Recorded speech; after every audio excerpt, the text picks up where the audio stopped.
प्रत्येक वेळा हे उपरे येणार, मनसेमधून येणार, राष्ट्रवादीमधून येणार आणि ते सीट मागणार. हो, ते अडवण्यात आलं. पेपर पण खेचत होते. 2 दिवस झाले मला इतरही मित्र आहेत माझे जे शाखा प्रमुख आहेत तेही मला त्रास देत आहेत. आजही त्यांचा त्रास देऊन शिव्यागाळ करणं हे चुकीचं आहे. राष्ट्रवादी काँग्रेसमधून आलेले जे शिवसेनेत आलेले आहेत ज्यांनी खरोखर शिवसेना पोखरलेली आहे अशाच लोकांच्या मुलांना उमेदवारी दिली जाते. अपमान पण आहे आणि अन्याय तर 100% आहेच. कारण पक्षाला प्रत्येक व्यक्तीला, आमच्या सैनिकांना माहिती आहे आम्ही काय धावपळ करतो इलेक्शनला. आम्ही दिवस जेवत नाही, पाणी पित नाही, पण प्रत्येक मतदाराला उतरवण्याचं काम, आतमध्ये त्यांना सांगण्याचं काम, आम्ही पोलिंग एजंटकडून सांगण्याचं काम आम्ही प्रत्येक ठिकाणी करीत असतो. आणि हे सगळं पक्षश्रेष्ठींना माहिती असतं, तरी त्यांनी हे डावलण्याचा प्रकार केलेला आहे. आज तुझे वडील 25-30 वर्षापूर्वी इथं आमदार होते. कोणाचे होते? ते राष्ट्रवादीचे होते. त्याच्यानंतर तुझे वडील कुठे गेले? आणि तू तर आता 2-3 वर्षात पुढे उगवला आहेस. मग तू कसा लढवायला बघतो? सरळ मला म्हणाले का तू काय धावपळ करू नकोस, ते अगोदरच ठरलेलं आहे. प्रवीण, याच्यापुढे माझ्यासमोर उभा नको राहू. साहेबांपर्यंत हा मेसेज जातच नाही. ब्रॉट टू यू बाय पालवी ॲग्रिको. आता शेतीसाठी जे काही लागणार ते घरपोच मिळणार, तेही मोबाईलच्या एका क्लिकवर. मुंबईतला वॉर्ड क्रमांक 225 इथं मी आत्ता आहे. कुलाबा कोळीवाडा या नावानं हा परिसर ओळखला जातो. इथं अजिंक्य धात्रक यांना उद्धव ठाकरेंच्या शिवसेनेतनं उमेदवारी देण्यात आलेली आहे. हर्षिता नार्वेकर यांना भाजपकडनं उमेदवारी देण्यात आलेली आहे आणि विलास सकपाळ हे वंचितकडनं इथे उमेदवार असणार आहेत. विशेष म्हणजे ठाकरेंच्या युतीनंतर बंडखोरी झालेलं आणखीन हे एक ठिकाण आहे. इथं अजिंक्य धात्रक यांना उमेदवारी दिल्यानंतर नाराज झालेले जर आपण पाहिलं तर इथले ठाकरेंच्या शिवसेनेतले उमेदवार असलेले प्रवीण कोल्हापकर, जे इथले मूळ रहिवासी आहेत, त्यांनी बंडखोरी करत आपला उमेदवारी अर्ज दाखल केलेला आहे. तेच प्रवीण कोल्हापकर आत्ता माझ्या सोबत आहेत. ठाकरेंच्या शिवसेनेमध्ये कार्यकर्त्यांना, निष्ठावान कार्यकर्त्यांना उमेदवारी दिली नाही म्हणून अनेक कार्यकर्त्यांनी आपली नाराजी व्यक्त केलेली आहे. प्रवीण कोल्हापकर हे मागच्या अनेक वर्षांपासून ठाकरेंशी, शिवसेनेशी जोडले गेलेले आहेत. आत्ता त्यांना इथनं उमेदवारीची अपेक्षा होती, पण तरी सुद्धा अजिंक्य धात्रक जे युवा सेनेचे एक पदाधिकारी आहेत, आदित्य ठाकरेंचे निकटवर्तीय मानले जातात, त्यांना इथनं उमेदवारी देण्यात आलेली आहे. आणि प्रवीण कोल्हापकर यांनी त्यामुळेच अपक्ष उमेदवारी दाखल केल्याचं म्हटलं जात आहे. प्रवीणजींकडनं जाणून घेऊयात, आपण अपक्ष उमेदवारी अर्ज दाखल केलेला आहे, का हा अपक्ष उमेदवारी अर्ज दाखल करण्याची वेळ आपल्यावर आली? मी शिवसेनेचा एकनिष्ठ कार्यकर्ता आहे. जवळजवळ 25-30 वर्ष आले या संघटनेसाठी मी कार्य करत आलो आहे.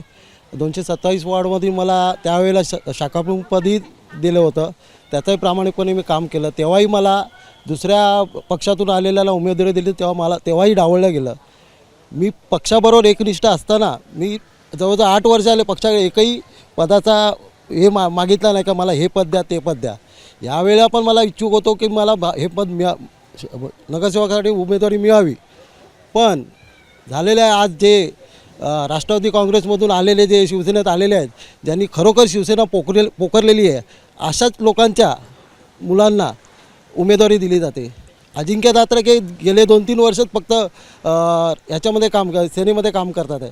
त्यांच्याशी तळागाळात त्यांनी कुठेच काम केलेलं नाही आहे आणि लोकांच्या चर्चेतही नाही आहे. जसं आम्ही लॉकडाऊनमध्ये पण मी संपूर्ण लॉकडाऊनमध्ये 125 ते 30 डेथ सर्टिफिकेट आणून त्या संपूर्ण कुलाव्या जनतेला ॲम्ब्युलन्सची सेवा देऊन रात्रदिवस मेहनत करून राशनही पुरवलं आहे या कुलामध्ये. तसेच याचे किट पण वाटले गेले माझ्याकडून. पण त्याची संघटनेने दखल न घेता मला डावळून त्याला अजिंक्य धात्रकला तिकीट बहाल केलं. म्हणून मला याचा राग आला. आणि तुम्हाला सांगू इच्छितो, जे आज मी 25-30 वर्षाचा आहेच, पण त्या व्यतिरिक्त माझे निकटवर्तीय जे आज विभाग प्रमुख आहेत संतोष शिंदे साहेब, त्यांच्यासोबत पण 20-22 वर्ष काम केलेलं आहे. त्यांनी माझा त्या गोष्टीचा विचार न करता त्याला तिकीट बहाल केलं. सरळ मला म्हणाले का तू काय धावपळ करू नकोस, ते अगोदरच ठरलेलं आहे. म्हणून मी त्यांच्याशी शेवटपर्यंत भांडत राहिलो का मी भरणार. आणि कालही ते माझे पेपर खेचायला आलेले होते याला रिसर्च आणि क्रोडसला. तर त्यांनाही मी बोललो साहेब मला फॉर्म भरू द्या, याचा पुढचा विचार मी नंतर करेन. म्हणजे तुम्ही उमेदवारी अर्ज दाखल करण्यासाठी तुम्हाला अडवण्यात आलं होतं? हो, ते अडवण्यात आलं. पेपर पण खेचत होते, पण माझ्या मित्रांनी त्यांना अडवलं का ते उमेदवार आहेत, तुम्ही त्यांच्याशी सरळ वागा, सरळ बोला. त्यांच्याशी भांडून पेपर खेचू नका, त्यामुळे त्यांनी तो माघार घेतला.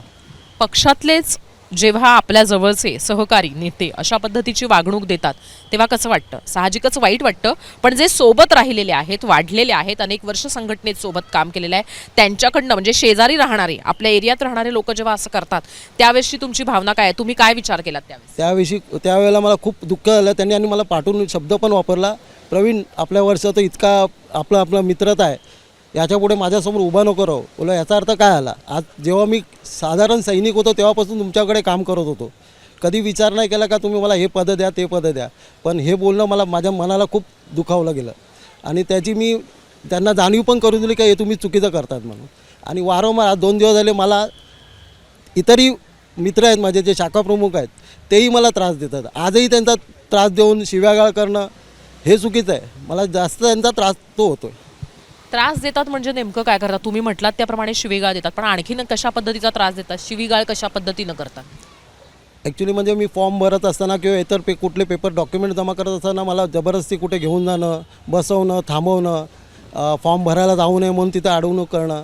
कालही अजिंक्य धात्रक आले होते माझ्या इथे, कुलावाड्यात आले देवळाकडे, ते पण माझी मनधरणी करत होते, पाया पडत होते. मी बोललो तुम्ही कोण? आमच्या पदाधिकारी, आमच्या कुलावाड्याच्या पदाधिकारी त्यांना पण आपलं काही. आज तुझे वडील 25-30 वर्षापूर्वी इथं आमदार होते, कोणाचे होते? ते राष्ट्रवादीचे होते. त्याच्यानंतर तुझे वडील कुठे गेले? आणि तू तर आता 2-3 वर्षात पुढे उगवला आहेस, मग तू कसा लढवायला बघतो? आणि आमच्या पदाधिकाऱ्यांनी त्यांना स्पष्टपणे सांगितलं का तुला आम्ही मतदान करणार नाही. आमचा उमेदवार ठरला तर आम्ही तुला आणि मला हे समाजानेच उभा केलेलं आहे का काही असू दे, आमच्या कोळेवाडीची ताकद यांना दाखवूनच द्यायची आहे का आम्ही कितपर्यंत मदाल मारू शकतो. अनेकदा इथं पाहिलेले आहेत की बाहेरचे उमेदवार देण्यावरचा भर राहिलेला आहे. जे ठाकरेंची शिवसेना भूमिपुत्रांना न्याय द्यायला पाहिजे म्हणून शिवसेना जी उभी राहिली मुळात बाळासाहेबांच्या काळामध्ये, आणि ठाकरेंकडनं हा मुद्दा समोर आणला जातो की भूमिपुत्रांना न्याय देण्यासाठी आम्ही इथं आहोत. मुंबईकर आहेत कोळी बांधव, मुंबईवर कोळी बांधवांचा पहिले अधिकार असं आम्ही वाचलेलं आहे पुस्तकांमध्ये, पण प्रत्यक्ष शिवसेनेकडनं भूमिपुत्रावर अन्याय होतोय असं वाटतंय का? तुमच्या नेत्यांकडनं अन्याय झाला असं वाटतंय का? की ह्याच्या मागचं डोकं कुणा तिसऱ्याचंच आहे असं तुम्हाला वाटतं? 100% अन्याय होतोय आणि आमच्या समाजाला संपूर्ण माहिती आहे. याच कारणाकरता समाजाने मला प्रोत्साहन देऊन उभं केलं आहे का आपली कोळेवाड्याची ताकद पण दाखवली पाहिजे. आणि इथेच प्रत्येक कोळेवाड्यामध्ये आम्ही उमेदवार उभा केलेला आहे कोळी समाजाचा.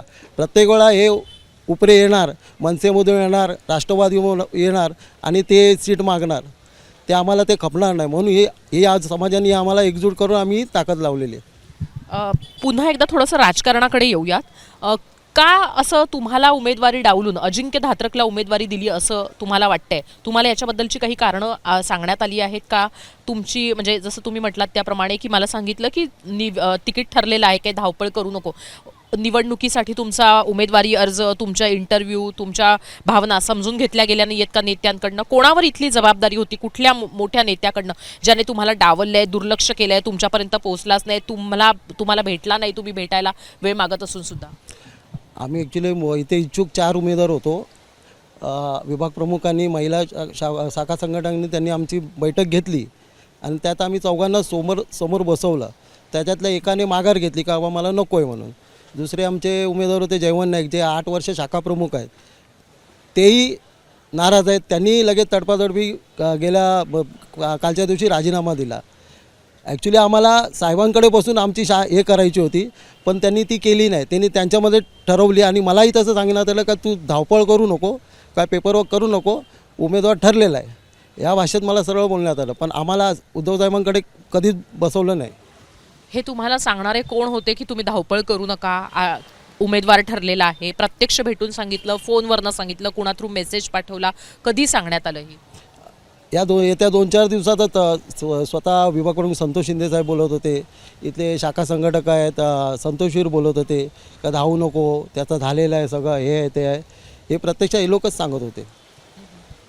आता एक कार्यकर्ता म्हणून म्हणजे काय वाटतं तुम्हाला? तुम्ही म्हणताय त्याप्रमाणे पक्षासाठी मेहनत केली आहे, अनेक निवडणुकांसाठी तुम्ही कार्यकर्ते जमवले असतील, मतदारांना खेचून मतदानासाठी नेलं असेल, निवडणुकांमध्ये जोरदार प्रचारसुद्धा केला असेल.